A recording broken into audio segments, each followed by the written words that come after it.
Welcome everybody. Very happy to have you join us for this great roundtable at the Punch Room in the Barcelona edition. We have a great team of bartenders today who join us, gave a bit of time in what is a very tough schedule this week, with the 50 Best ceremony being held yesterday.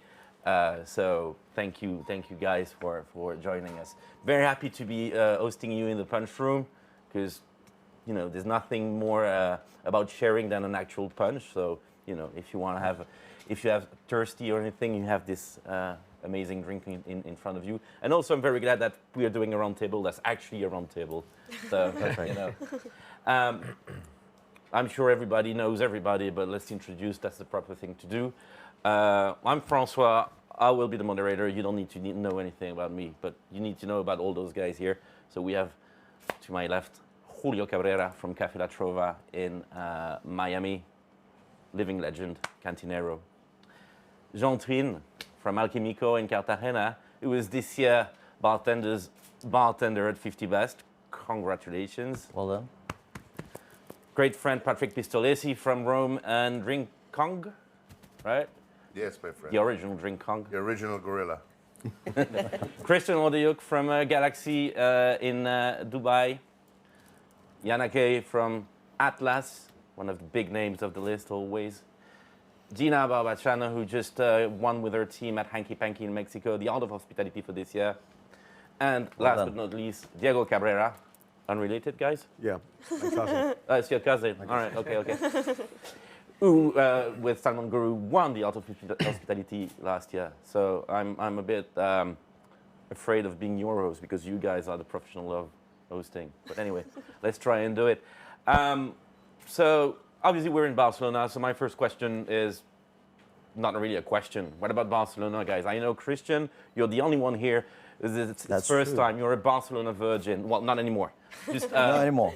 Tell me about your feelings about this. Well, first of all, thank you for having me on a panel.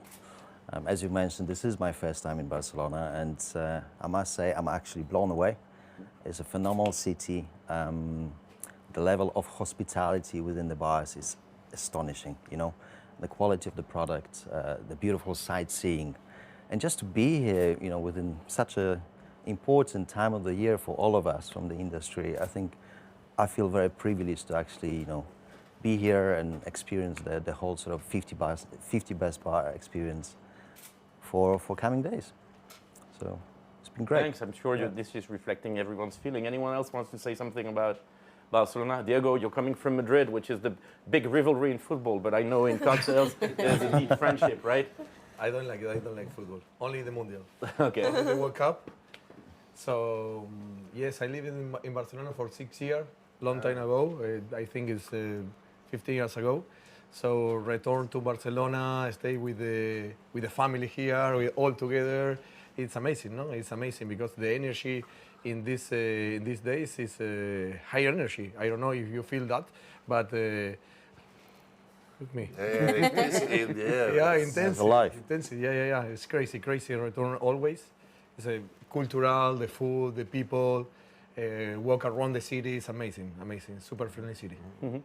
So we've all been brought to Barcelona because, one, we enjoy the opportunity of being in Barcelona, of course, but because this is 50 Best week. And obviously, congratulations to you guys for your great positions on the list, the trophies you've won in other years, the trophies you may have won this year. So congratulations. Now that's out of the door. Obviously, everyone is very happy to be in or around the list, yes.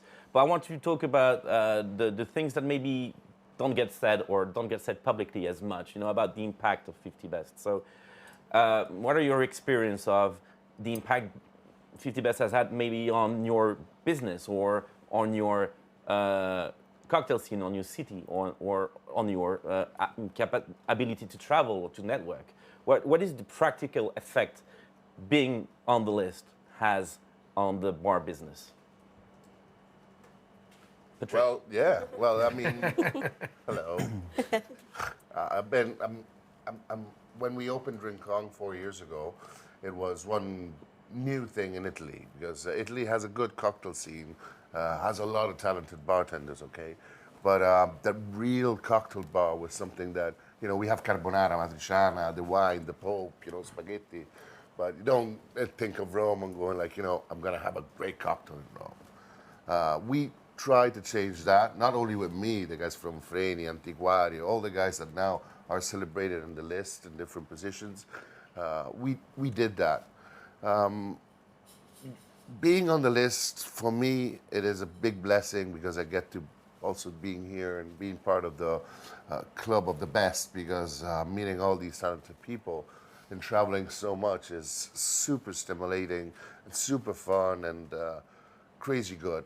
But what happened to me, it is that it did improve the business, of course, but people come with lenses, and we're kind of slaves on the bad review. Mm-hmm. It's something I'm experiencing very, very much. People have a lot of expectations. We try to be ourselves the most and not live the Kong for the 50 best. Because sometimes, you get, to be very, very honest, like I get sometimes people calling me from all parts of Italy, like, how do I get in? Who do I have to pay? What do I have to buy? Who do I have to talk to? And I'm like, I don't know. It's just like, it's a network, go travel, talk, shake hands, put yourself on the map. Most of the time is like that. But once you're, I don't know if you experienced a little bit of that, but people would come and check everything out, see the menu, how many times did we ask them if I want another drink, how's the toilet, on a Saturday night. Yes, we push the limits to be at the top, but sometimes you're not, and that time when you're not, they're not going to be nice to you, I'm telling you. But yes, this is the shady part that I am experiencing, being totally honest to what is going on. Yeah, I mean, don't get me wrong. I love to be part of the club. I'm an ambitious guy, so that healthy competition between everybody, it's always super nice. And I'm glad there is a platform like 50 that would give us a chance to move on and get to know each other. But there is also, the other side that sometimes is like that. People don't get it. A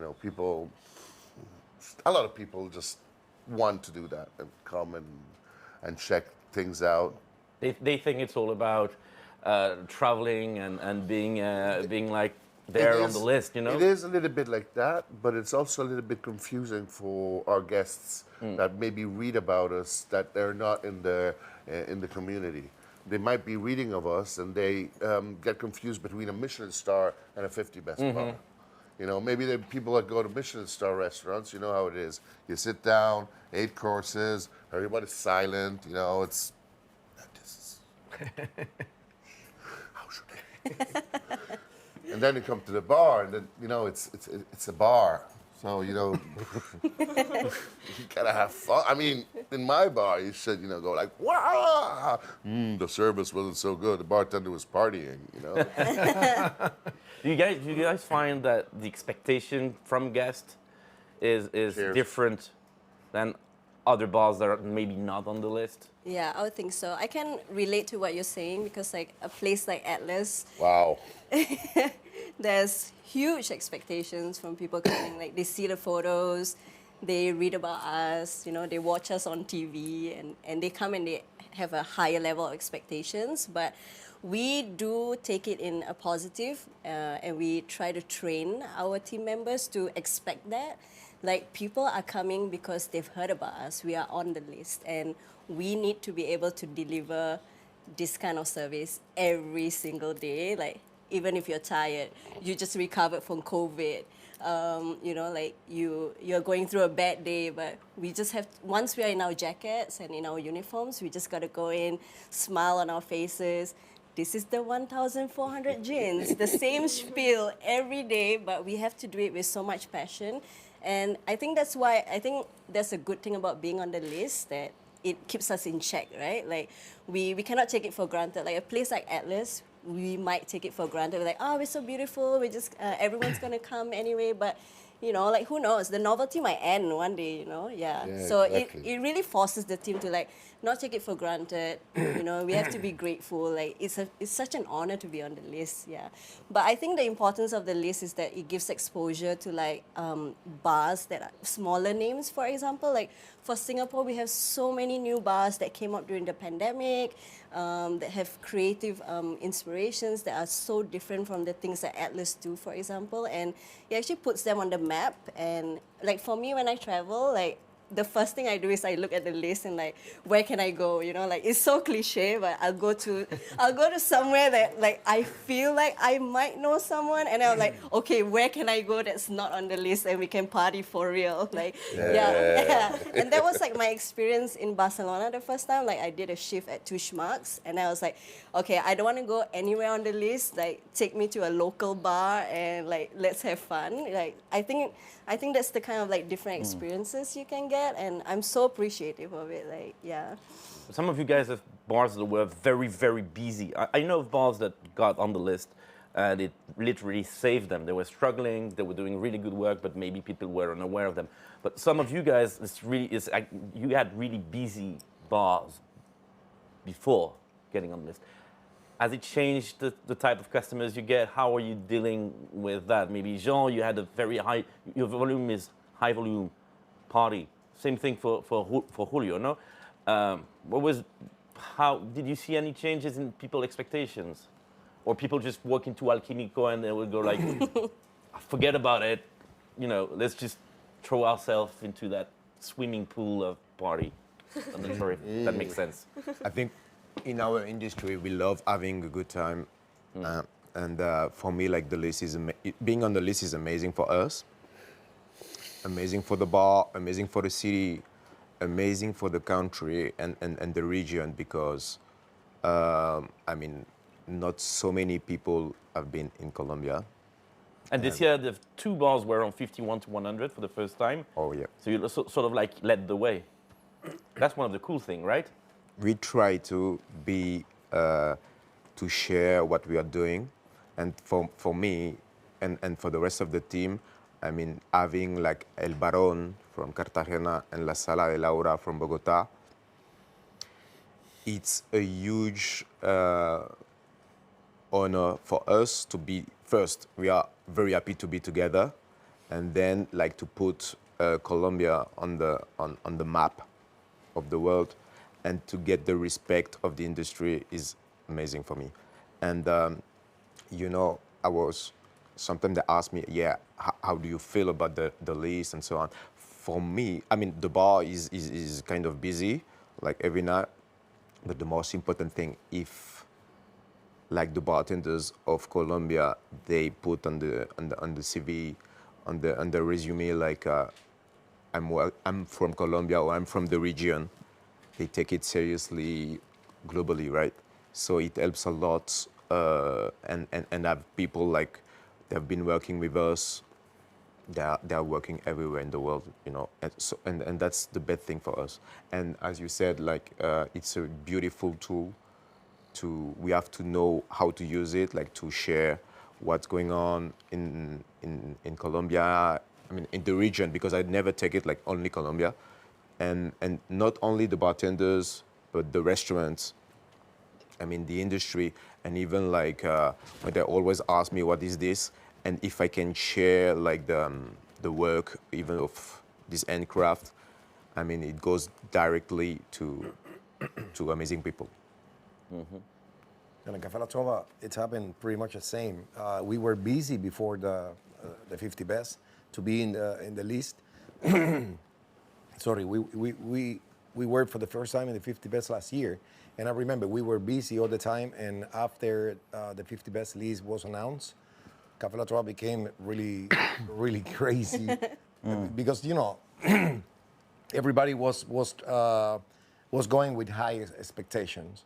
And when they knew that a bar in Miami, but not just in Miami Beach or in Little Havana, in a town, a Cuban street, that, you know, it was, they were like impressed that a bar, you know, from that area, made by Cuban immigrants, were in the top 50, and they were like excited or a lot of expectation, and it was huge for us. Yeah, we became even more busy, but for the expectation that people are going now to see what's going on and why these guys are in the top 50, you know, we have to be more on top of details.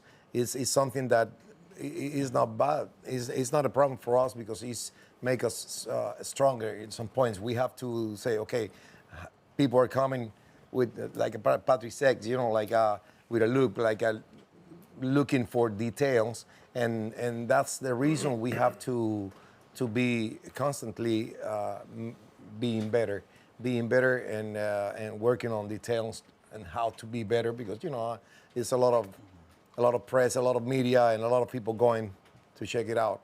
So yeah, we've been busier after the first time in 50 Best last year. Well, I'm sure that when Gloria Estefan or Alicia Keys come to La Trova, that's not because of the list. No, it's not because of the list. It's because of a lot of things. I mean, 2 days ago, Jeff Bezos was having dinner there. Okay. You know Jeff Bezos? Yeah, for sure. We heard of Amazon. Charge them triple. The richer guy in the world. So he was there, you know, having dinner, and nobody bothered him. Did you dance with him? No, I was here. I was in Madrid. Yes, it's true. Forgot about that one. I was in Madrid. Yeah, but when Brooke Shields was there, I was dancing with her all night. Not with Jeff Bezos, but Brooke Shields, yeah. She was dancing with me all night. Was your heart racing? No, I mean, Yes. When we were 15 years old, we were. I don't want to know. I don't want to know who. I was in love. I was in love to her, but that was in 1980. Yeah, I'm a kid of the 80s as well. Brooke In Shields 1980. had a big impact on me as well. Yeah, but it's been huge for us. Yeah. Let's turn this into the Brooke Shields roundtable. Yeah, why not? But it's an interesting thing because at La Trova you have all those famous people coming in, and I'm sure you also have that in Dubai. But you also have regular Joes, and you treat them very well, which is what, at all the bars here, which is one of the reasons why, I don't know about you guys, but my favorite award on the 50 bet list is the Art of Hospitality, right? So congratulations again to you guys. Well done. Bravi. Thank you. What does that award represent for you? I don't know, Diego, you had it for a year, but now it's Gina's turn. Please. I don't know. It's when they told us that we were with this prize. It was a really happy moment because I think that everyone that works in this industry, it's because they actually love and have a lot of passion for the job. When people ask me how, like, they told me, oh, this is an easy job, this is the easier job, I tell them, no, it's not. You really have to love this because it becomes your life. At Hanky, we have this thing that we are so free to be ourselves. I think that it's the same for the guys, but I always want to treat people as I want to be treated. I'm a really anxious person. I don't like big spaces with a lot of people, to be honest, unless that I know the people or that it's something that is really, really valuable for me. It's that I can be happy and easygoing and whatever. If not, I start getting stressed and panic. And so being that person, for me, my point thing is no one ever in my bar will feel like that. And if I start seeing that someone's starting feeling like that, we try to help them as much as we can. So I think that that's why, like, they gave us that award, because there's this thing that it's like our family. So I always say that whenever you get into Hanky Panky, you get into the family because we treat you like that. We treat you as our moms, as like we're Mexicans. The hospitality, it's in our veins. Like, you just want people to be happy and feel recognized and all of that. So it's really simple because you just be there for the people, and the person that says something, and then you have like this small detail in which she told me that she loved mint, and so I put extra mint on her drink. Stuff like that, really simple. So receiving that award was a really happy moment because it's like, oh, they are actually like enjoying their times, and this thing that we are trying to represent and to show people that you can feel comfortable, because whenever you get into Hanky Panky, it's super fancy, super elegant. We have people that arrive like with like tight and really beautiful dresses and really prepared for the night. And there are people that come from Las Luchas Libres. We are really close to that area, so they come in shorts. And the point is that everyone feels the same. Taking the topic of hospitality into a broader sense, I'm sure it happens all the time, right? You have guests, and you also, and they ask where I go next. What do I do? They ask where's the best carbonara in town, and I'm very sure very opinionated on this. Or what Jean also you broached the subject a little bit when we talked about the other Colombian bars. Part of hospitality is also how you working with the local community, and you each each of you help each other. 100%. I'm not sure it makes a lot of sense what I said. Yes, Diego? I would like to say something the question before. Yes. Because we are in Madrid, where the Madrileñan people love to go to the bars every day. We work every day. So for us, it's similar Monday than Saturday. You know, it's similar. Yeah. We are in the center, but after to entry in the festival list, the people are more patient with us because the people need to wait to go in, you know. Not about the quality. I don't speak about the quality, you know. It's negotiable, the quality. But the people are more patient with us because they say, no, we need to wait because this is one of the top best bar in the world. After to entry in, in the festival list, we have better contract with the brands, and we grow around 20-25% our facturation. But I think that the most important is obviously the facturation, no, money. But the most important is the festivals create a family. We are a family, and when I need help, I call this guy, and always are ready to help me. This is the most important. The business for sure, but stay in this table, sharing in Barcelona. People come from Italy, Miami, Dubai, Singapore, Mexico, Colombia. No, it's for me. It's crazy. Same in Dubai. Same in Dubai, yeah. I can just relate to the previous question. I mean, Dubai is an extremely competitive market. Probably one of the most competitive market in the world. It is. Super. I mean, you know, but very saturated. The F&B scene in general is well established. The quality is super high. Quality is super high, and the end consumer is a well-educated consumer. They know exactly what they want. They are world-traveled guests. Because if you look on the map, I mean, we're right in the center between, Europe and Asia. So we are this sort of hub of travelers with the high expectations, right? So now looking back, when we opened Galaxy Bar in 2019, and then entering the list, top 100 list a year later was almost like a blessing in the sky. Because the bar itself is quite small. It's a perfect square, 13 tables. We can accommodate up to 50 people comfortably. So historically, if you were to look at Dubai, it was always considered as this, big open spaces, quite grand buildings, very opulent restaurants, spread in between different levels. And then opening Galaxy Bar, which is completely opposite to what was the standard, it was quite difficult at the beginning because, we didn't know what we were getting ourselves into. But I think from day number one, what was truly important for us is first to assemble a great team. Because at the end of the day, you might have a beautiful bar and amazing drinks, but it's more about the team and the family factor that we're discussing here that is truly important because they are the ambassadors of your brand at the end of the day. So I think, again, entering the list, it was quite astonishing. It was a big surprise at first because, again, for a bar that relatively today is 3.5 years old, and then entering top 50 last year, obviously it puts us on the map, that's for sure. But the way I like to think about entering or being in the list is pushing the bar scene, you know, and giving a bit more, I mean, inspiring other bartenders, because I think that's the most important, to really believe in what they do,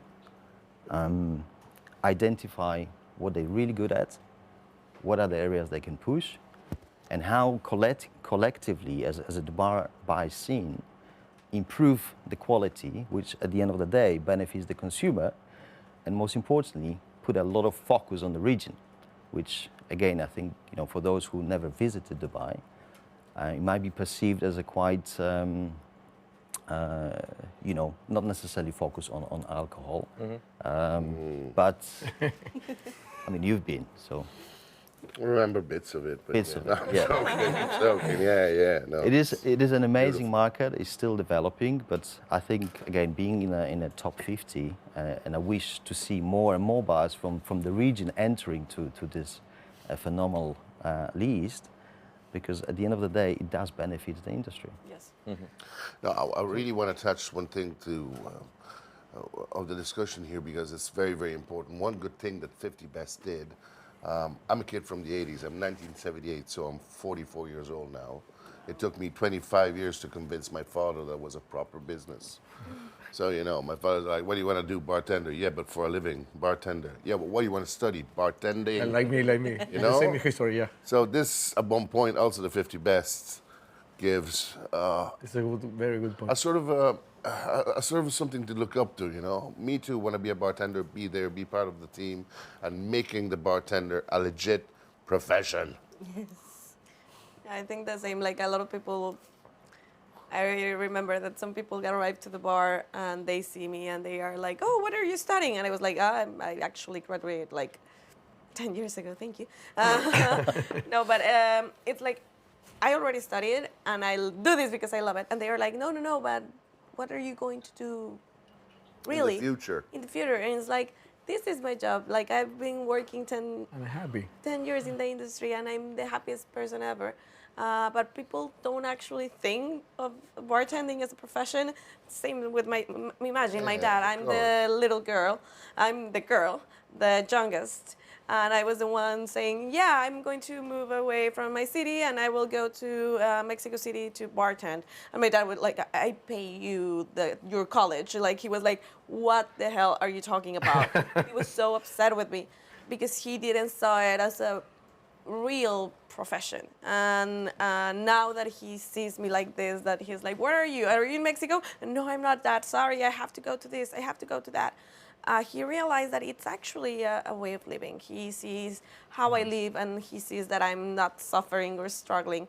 And I think that that's an amazing thing that it's happening thanks to 50 Best, that people actually start seeing this as a real deal, like as a profession. I see that the industry, it's more focused. It's like they are studying, they are reading, they are going to master classes, they are doing everything because they want to be on top. So it's amazing to see how like this thing that we love and that we are passionate about, it's becoming like a real thing. And people, I wish someday people stop asking me what I'm going to do for real. Well, Sorry, one more question about the, because we open, one more thing, sorry. We open in Dubai for, I think the possibilities because we are in the list, you know. About the fraternity in Dubai, when I remember my first day, I called these guys and all the industry come together to help me in the first, remember? That picture, amazing, look. Goosebumps. It was amazing, and I remember when I say my mom, I say, Theo, what about your work? You know, and I was, I bartender. What? 20 years ago, when you say bartender, and now you say, I am bartender. We write books. We are in the magazine. We are, you know, traveling a lot. It's amazing, amazing. Yes, we're legit now. And then there's a profile of people who like, they don't understand that you're going into bartending, and then people who give up on their career, like Jean, who is a successful engineer, and then just say, damn it, I'm going to open a bar in Colombia of all places. And it's happened to me. You know, my parents all their life they were working really hard to see their kids, you know, becoming a successful engineer or doctor or something. So me and my sister, we did the same. We went to university, we graduated. I'm an engineer as well, agriculture engineer, specializing in coffee and sugarcane. So pretty much the same, pretty much the same. But you know what I told my dad after some years as engineer, when I told my dad, listen, I'm moving to hospitality. I'm going to hotels. I'm gonna become a bartender. He was suffering a lot because he said, you know, after so many years working really hard for you becoming now you're going to be behind the bar serving drinks to drunk people. Say, no, it's not. It is my passion. It's something that, you know, I enjoy more being behind the bar than being in the field.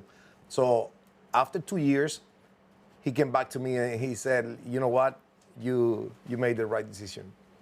Because he was looking the improvement of my life, as the happiness and everything that is not just to give drinks to people, is to make people happy. It's to make people happy. It's not just to serve drinks. And he saw me happier, and for me was amazing. And now, look, you know, like some people don't understand. Like they think, you know, like bartending is like a career for 2-3 years to make some money, pay off something, and then. But it's not. It's more and more people are moving into bartending or hospitality from other jobs, from other professions. So people should understand that this is a serious profession, and I've been doing it 33 years. Hopefully, I can make it. I can make it 33 years more. Of course. But what is it? What is it about it? What is it about hospitality jobs in general, about bartending in particular? What is it about? Because you've all talked about, yes, the pleasure of serving people, of having them have a good time. What is it about it beyond that? I think it's the way of life, literally, Dude, for us.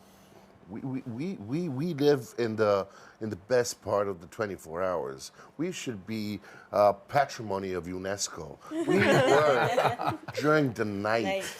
The night is where babies are born. And how do you think they're born? There's people serving drinks. After 3 Negronis, I'm a edible as well, I'm telling you. But it's not only that. It's only during that sphere where the energy is in the air, where, you know, people meet up, first appointments. Nobody heard about a first kiss in line, paying your bills at the post office at 10 in the morning, you know. It is the night, it's the music, it's where you in a bar, you hide from a sour world that maybe has been up to you all time. You come to the bar, give me a martini, I'm starving, you know. Yeah. It is a luxurious place. Luxurious, that useless thing that everybody is in need of, you know. You have to give yourself a gift, and that's what we give to people at the most. Like, you know, not everybody can come to a bar every night, and you might know that his only night coming to the bar, and you have to give it at the most because it's his night, you know. Yeah. So, Henrik, I'm sorry to interrupt. I love that definition you gave of the bar business because I've never heard it before. That useless thing that everybody needs. It seems contradictory, but I think it's a perfect summation of luxury. Yeah. Write it down. Write it down, yes, I'm gonna forget it. I'm gonna make t-shirts. But it's completely true. Like, to be honest, our job is so easy. You can find everything on internet. You can do it in your home. You can just buy some alcohol. Now it's really easy to do it. So now it's not. You just go to the bar because you want to feel this tenderness. You want to feel like hugged by others, you know? You want to be treated like spoiled a little bit. And I think that, at least for me, I don't know if it's the same for you guys, but being part of these small moments, I've always say that for me are not the big, huge moments of your life. You sometimes forget it, no? Like, for example, a lot of my cousins that they got engaged and stuff like that. My cousin like gave like an amazing speech, and no one, like, they forget it. But what they remember, the small things, the daily things. I really love like having board games on the weekends with my family, and those are my favorite moments. Like, I think that the most common or the most easy are the best moments. So being part of that with a lot of people, like being able to change the day of someone, because as he said, there's someone that will go like, oh, I just need a martini to end my day. Like my day has been horrible. I just need a drink. And they just go there, you spoil them. At the end of the night, they are laughing. They are actually laughing because of the same reason that they were upset before. Stuff like that. So I think that people go to the bar. It's the unnecessary necessity. Like this industry, it's something that survived COVID, you know? Like, because people love going out. People love being with people. It's a necessity of us to interact, to know more, to be... Yeah, doing part and of building something. connections, Yeah. exactly. To be part of something. This is Yeah. bringing us back to community, right? Yeah, It's it's part of that greater thing. We all focus on the work in our businesses, but there's so much more going around. So maybe, I mean, the conversation has taken us to unexpected detour that I'm loving. This is really good. So let's try and have more of those detours. Feel free to speak up. What has excited you the last 12 months in your local community or even on your international travels within this industry? I mean, you guys, I think I meet you like even more than my girlfriend. I hug you like every month, and it's beautiful because, I mean, we went like some of us, like we went to Festival Atlántico, hosted by and organized by Tato. Tato Giovannoni from Floreria Atlántico. Yeah. Huge figure, like in the industry. Monumental. Wow, we were there together. I mean, and we were like crying because it was an amazing moment of humanity, right? And I mean, I think we are all good hosts.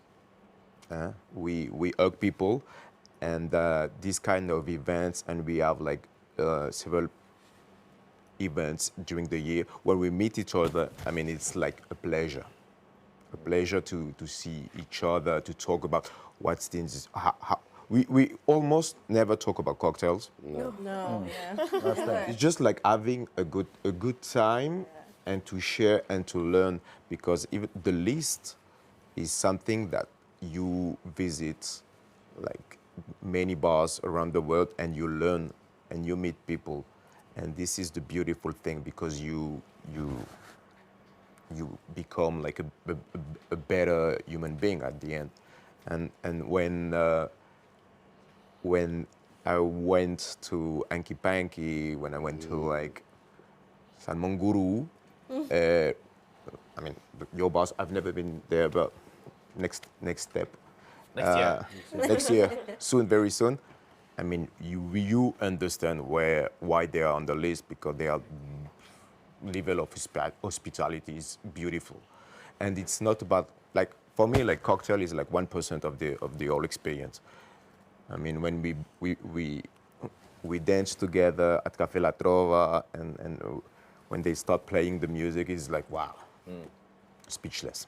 This is one of the life's big experience, being at La Trova when the band is in a groove and Julio decides to get in on the yacht. If you haven't been, you all need to go. Yeah.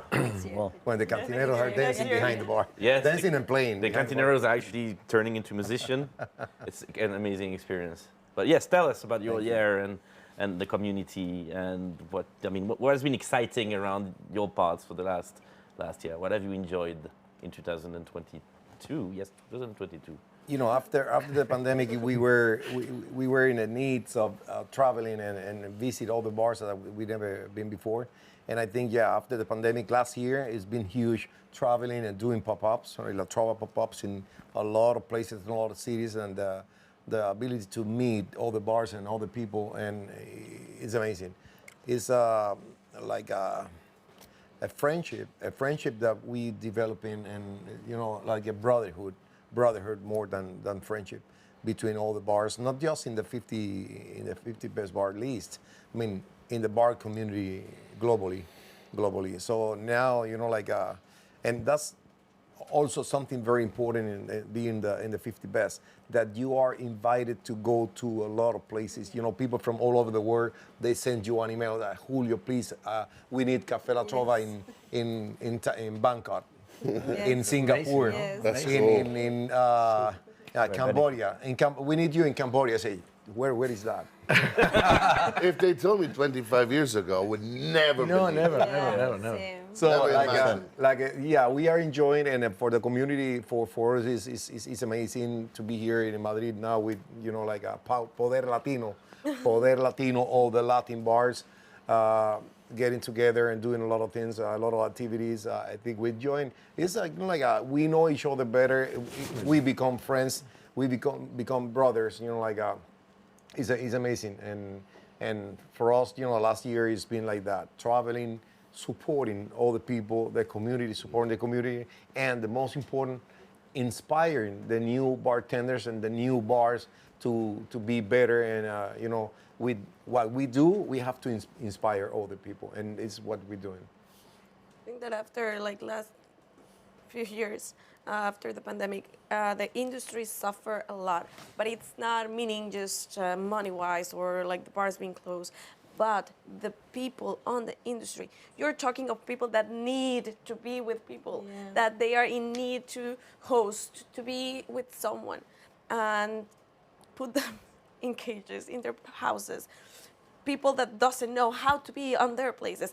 I have a beautiful apartment that I've been like putting every single detail, and I haven't been there in the last year for more than 2 days. Like, it's crazy. But people suffer a lot, and these connections were the ones that, at least for me, made me survive. Like, I see in you guys, in the ones that I know for a few years now, a family. Like, Jean was the first person that I called when something really bad happened on my life. And I was like, dude, I need you. And he was like, I'm driving, give me 1 hour. And he stopped driving and he called me. When I was like doubting about keep staying in this industry, I had a really, really good talk to Marcio. Like, I remember we were in Argentina. It was like a lot of emotions, a lot of feelings. And there was a moment of the day that Marcio and I were like just crying because we were like talking about life. Like they say, we don't talk about drinks, we don't talk about cocktails, we talk about how are our families going, what is doing. So one of the most beautiful thing is these connections that we made through 50 Best. Like I knew Jean from before 50 Best being like on Hanky's Panky's life, you could say. And then I get to know you, these amazing people, amazing family that kind of like helped me survive these difficult moments and this difficult time. And what can I tell you? Like we lived it in Argentina. We lived like everyone has amazing hospitality. That being in the same place, like just sharing a meal and all of that becomes a really, really beautiful moment that gives you like the chills. I don't know.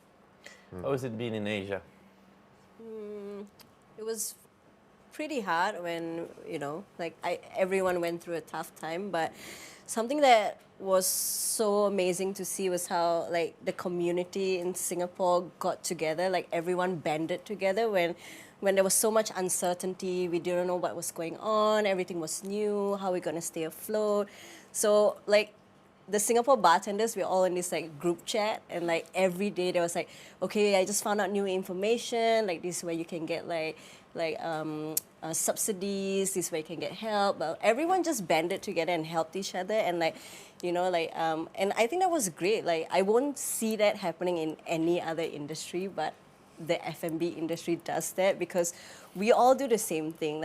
At the end of the day, different bars, different concepts, but we're all about meeting people, connections, giving you good experiences. And when something so bad like that happened to us, we just we gotta help each other. No one's better than another person. No one's gonna survive more than the other person. We're just gonna go through this whole thing together. We're gonna survive it, and we're gonna come out better. And that's what happened in Singapore and in Asia as well.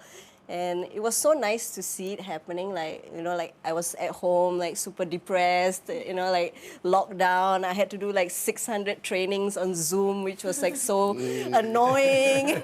But then like every time I'm on the chat, Zoom was a thing. yeah. And every time I'm on the chat, you know, they're like, oh, we're giving away like food. You guys want to come? Like we have retail, like. And when the pandemic happened, like Atlas, we reached out to bars globally as well, and we were serving some of their drinks retail, and that was our way of like bringing the world to Singapore. Like no one could travel, and that was kind of nice. Like I felt really nice that I had to drink something from another place. Like I was so done with like drinking the Atlas martini for like you know, but that also was an opportunity for me to learn new techniques, like something that I would only do if I would go for gestures, but it was nice to learn new techniques, you know, learn about their drinks, their cultures, and I got to meet so many, like, I would never imagine sitting here in a room with like all of you guys, like it would never happen, like I would never think about it, and you know, like just to see like everyone every time is just really nice. And I think not just in Singapore or in Asia, I think the whole community around the world, like, we're so resilient, like we just managed to like pull through, like even though they stopped us, you know, they gave us like restrictions, like we couldn't serve after 10:30, but everyone managed to find a way to like survive. And like we were reading about it and we're like, oh, the guys are doing this, maybe we can try, you know, and that kind of like forces us to be a little bit creative in our ways to survive. But you know, like, yeah, like FMB. Bar scene, we're resilient. Patrick, Gina said something I found interesting, and I thought of you. She said, like, bar people, if they can't be at the bar, if they can't be working hospitality, they're like in a cage. So I thought, what happened when the Kong was unleashed? Oh. Listen, well, I opened the bar, like most of the stories here are very similar. I opened the bar, and after 1 year, they closed up. I worked for 25 years to open the Kong, to get the Kong alive. And mostly, well, strange enough, I call the bar as an animal, but I think bartenders are deeply in love with the human race in general. Yeah. They're just like all their defects the way it is, it's, I like to make impressions, and most of the time you can do an impression with the little detail of the defect, like Salvatore, when I was in Italy, this way of talking, these little things. I love that. I love the imperfection that makes everybody in a way. So when the Kong was unleashed for the first time, we did, there's Livio here, our head bartender, he remembers. Everybody was in. We didn't have any rules. The COVID actually opened my eyes on all the 100 mini rules that you have to do, Wear a mask, sit down, how many of you are they? Only seated 1 meter, no bar, yes bar, no, change the glasses, no menus, QR codes. So we started. Hands. Yeah, exactly. No use paper for the menu. Yeah. Exactly. Put all the dispensers where, how many. It was. You have to improvise a lot. Yeah, a lot of. Yeah, I mean, when a pandemic comes, you have to be like zombies. What the fuck you do? Just react to what you can. But then when we got unleashed again, we realized that we were a little more mature, but more happy to be free. And sometimes it's hard to keep the leash, Just go on, everybody. Kong is a strong beast. Yeah, it's inside me. We need an exorcism. I'm pretty sure. We always say, like, follow your instinct. To me, it's better that people follow more their instinct with the second brain than this brain, because sometimes, thinking a lot, overthinking, it just kind of mess up. And you're not going to live the present. You're just going to stay in the past. When I was 20, I was slim and fine, but I wasn't happy, I know that. But in the future, you don't know because it doesn't exist. So, I'm not trying to make philosophy here or anything, but just... Well, I mean, barroom philosophy is always great philosophy. Yeah. Yeah, another Especially punch. around the punch. Yeah, another punch. I And think like, there's you know some- what, I love you, man. I would tell you I love you. Cabrera. Salud, sir. Salud, salud. Wait, I finished mine. Salud, salud. Salute. Salud, sir. Cheers. Sorry. It's okay. No problem. Oh wow, it looks like we're wrapping up. But we're not. We have one last question. Not really. I haven't asked any questions, really. I just got you talking. This was amazing. Krystian and Diego, you haven't contributed right now to this point about what's been exciting the last few months. So let's finish with you guys.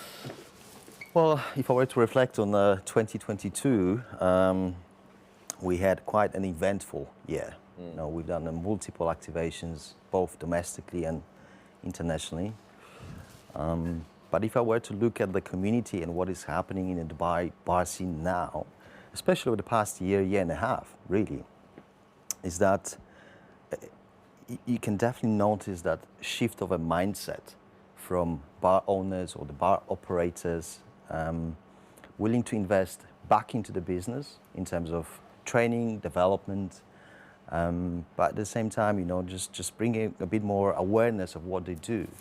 I think there's a lot of great talent in Dubai, a lot of aspiring bartenders, and a lot of stories, you know, like successful stories where people came to the region. I mean, I've been living there for the past 10 years almost, you know, and I've seen that shift happening. So you see the bartenders that came to Dubai a couple of years ago, and nowadays they become bar managers, bar directors, and some of them, they even open their own bars. It's a successful story, you know.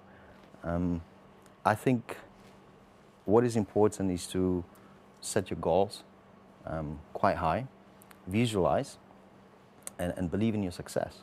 You know, everything is possible if you're fully committed.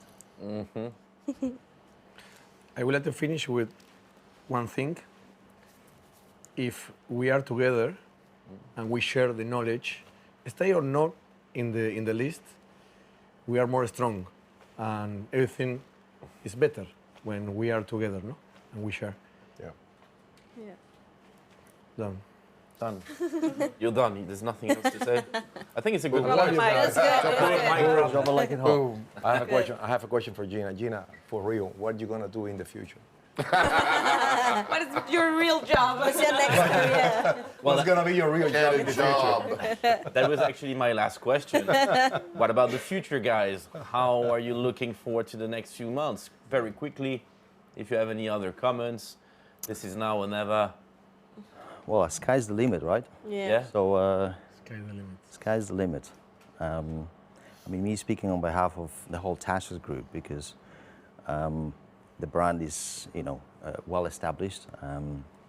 We are a boutique hospitality company with 7 successful brands located, you know, I mean, based in South Africa, Middle East, and soon expanding within the region. I think, again, being based in UAE, I can definitely see that there's a lot of opportunities. Dubai is still hungry for a quality product, good brands, and high-level service, which is not going to stop. You know, I think there's great projection over the next few years, and I only wish that maybe one day, you know, a couple of years from now, we will be sitting at this round table in Dubai. You never know. I know. So, That would be amazing, Nice. Yeah. Count me that'd in. be great. Good idea. I mean, Anything else, guys? Well, Patrick, you're dying to say something. No, I'm always dying to say something. I don't know why. No, really. Really, the future is now. So I mean, we better realize that we're a sort of an example for the others, and do our best to be ourselves. Yeah. I mean, it's nothing worse than seeing something fake or too much ambition and shit. You just have to be yourself and go true, and that would help us. I mean, what I see at the table is all very true, very real. All these guys are all real. It's all real. It's all happening because they put their souls in it, and I think that's the only thing going on in the future with that. Sean? Look, I mean, when we talk about future and when they tell me, for example, hey, let's open a bar everywhere, I say, thank you very much. But I'm very happy with my life, and I want to be able to host people at the bar. It's a huge work. And just like if we can work together, as you said, and if we can give to the people around us like a better life, this is the most important thing. It's like, okay, when I talk about my team, I mean, it's not only there are not only bartenders. For example, the guy, the welcoming part of the team is like, let's say, the bouncer. He bought his house, his apartment. I mean, it's part of our work, right? To make people Earn a decent living. exactly, because we can be very good host. We can be. I mean, if the people and the team are not happy, I mean, they are the real hosts, because I'm not at the bar like every night. No, they are. I want the people to go to the bar for the team, not for me. I mean, if they want to see me there, it's not easy. So I mean, if they are happy, we are all happy, right? And I mean, the same for you guys. I mean, like, when I go to Salmon, they have the biggest smile ever. You know, at any time. Huh? Viva Madrid. Viva Madrid, 8 a.m., 3 a.m., they are very happy. And if you don't give this to our guests, I mean, we are lost. Yes.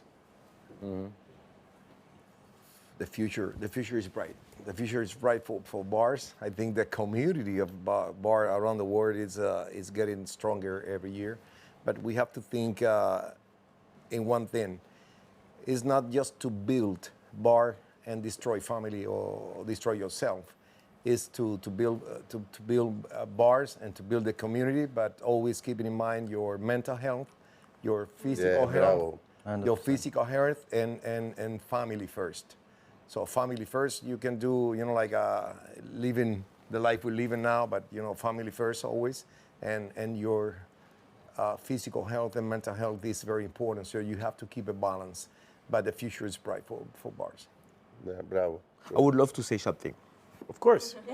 The floor is yours. What you said is just amazing. And I mean, like, for us, there is, like, in the industry, globally, I think there is a huge step, huge challenge. It's like we work with spirits, right? And at the bar, at my bar, my guys, they can't drink during the shifts. And if you don't drink, I mean, it's why? Because I don't want them to drink every night, every day. Of course. And if you don't drink, you have a better life, because and it's like strange to say that now in this industry, but if you work, you don't drink, at the day after you can study. I mean, you can eat well, you can spend time with your family, with your friends, and this is, I mean, like, for me, it's very important, because when I'm not like in an event like this, I mean, I eat vegetables. I mean, I don't use my phone. La finca. Yeah, at the farm is like Farm. no internet. It's beautiful. I mean, you eat well, you don't drink, and because you were there. And I was there and I lost 2 kilos just because of healthy living for 5 days. Oh, Yeah. very nice. Well done. it's You like should try it. It's like, I Patrick, should try you it. should spend a couple months there. I will. No, but yeah, it's very important to have like a good life quality, because then if you feel good, your host will be a better host. You were better, yeah. Nice feeling. Anyone wants to add something? No obligation to speak up. Just Future is bright. future is bright. I think like for all of us here, like, we've been on the list for a while, or we've just been on the list. Like, I think something that is very important that we don't talk about a lot also, that we haven't maybe used our influence for, is to use our influence to also shed light on bars that are not on the list or haven't been on the list. You know, like I'm sure there's a cool dive bar down the street from us that does great cocktails, provide great hospitality. You know, that needs to be talked about. You know, that we can talk about, introduce to our guests also. You know, like and I think that's so much important about like building the community, not just us on the list. You know, like we're all part of like a smaller community in a community, but we should expand it. You know, we should have more people feel like, oh, you know, we can also be part of this like incredible bunch of people. And I think like this is something that I hope to see more in the future. You know, that we can shed light more to it. But you know, it's been great being on the list. But I hope to see like more like names that I've never heard of, and like you know, some of them do have a place on the list as well. Of course. Yeah. And take care of your mental health, so important. Gina? I think that I agree a lot with it. In Hanky, we actually put it now in the menu at the end. You can, because I was always writing, like on the shift during the craziness. I was like writing really fast, like you have to go to this place, this place, this place, this place. Say hi to this. But I've always because I know that life is not just about drinking, so I always put my favorite spots to have breakfast, to have lunch, to have dinner, to have drinks, to buy stuff and stuff like that. And it's a beautiful thing because when you share and when the other people like get more people and more people start seeing Mexico or Singapore or Colombia, or they start seeing that there are more to it, not just one bar, people will want to go, no? Like if they tell me that there's only exists one place to go, it's like, so we always like to add like this, at the end of our menu, we have these spots that we love. Then this is our only rule. If you're there when you're not on shift, it's the way that it can go in. Like we don't recommend places that we don't know or we don't go. Like it's just places that we like because like the light should be on all of us. Yeah. So I'm giving you were trying to always close. finish with me. You were trying to close. You always finish with me. I didn't let you close the round table. Now I'm giving you the opportunity to close it. Yeah, Again. we have. Thank you. We have a lot of projects for the future. For me, because it's my philosophy, I can't stop, you know, for the team. But I think it's not the moment to speak about the Salmon Guru project. It's the moment to enjoy this moment because we lost a lot of time thinking in the future, no? But we need to enjoy more, no? Carpe diem, no? Yeah, exactly. That's it. Boom. Well, thanks everyone. It's been really interesting, really fun. A lot of stuff that came out that I didn't expect to come out. So for me, it's a win. I hope you guys have enjoyed it.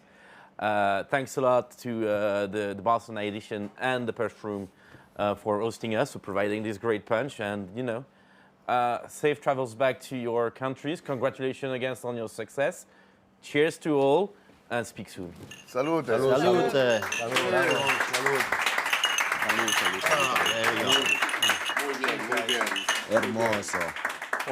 For a more sustainable world.